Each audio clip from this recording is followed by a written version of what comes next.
नमस्कार. बघा या ठिकाणी मित्रांनो स्क्रीनवर एक प्रश्न दिसतो तुम्हाला.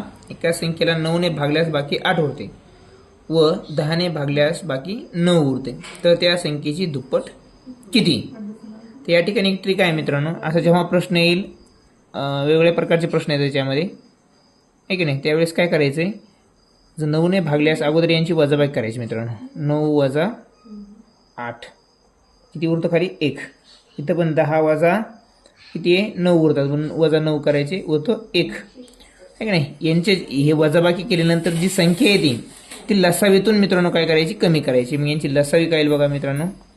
यांचा लसावी घ्या 90, बरोबर आहे. दोन्हींचा लसावी 9 आणि 10चा लसावी 9 आहे 90. 90 मधून ही जी कॉमन जी वजाबाकी यांची आलेली असते, कधी कधी 3 संख्या पण दिलेल्या असतील, 3 टर्म दिलेले असतील, तर 3 टर्मची देखील वजाबाकी तुमची सारखीच राहील. ती त्या लसावीतून कमी करायची मित्रांनो. दुसऱ्या गणित जरी असं आलं अशा प्रकारचं हेच येईल म्हणून काय सांगता येत नाही. त्यावेळेस पण काय करायचं, अगोदर त्या भागल्यानंतर बाकी जी उरतात त्याच्यातून एक त्यांची वजाबाकी करायची, कॉमन एक तुम्हाला संख्या मिळेल ती त्या लसावीतून कमी करायची. म्हणजेच काय मित्रांनो, इथं 90 वजा 1 बरोबर 89. हे तुमचं उत्तर आहे या ठिकाणी. पण त्यांनी काय विचारलं, हे नुसतं उत्तर विचारलंय का, त्याची संख्या, ती संख्या कोणती विचारली का? नाही, तर त्याची दुप्पट विचारली. मग त्या संख्येची दुप्पट, त्या संख्येची ती संख्या कोणती मित्रांनो? 89. मग 89 ची दुप्पट काय येईल?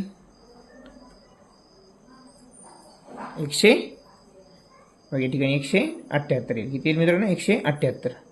त्या संख्येची दुप्पट काय येईल? 178. अशा प्रकारचं ते उत्तर आपल्याला सोडवायचं आहेच. अशाच प्रश्नासाठी मित्रांनो चॅनलला लाईक आणि सबस्क्राईब करायला मात्र विसरू नका. धन्यवाद.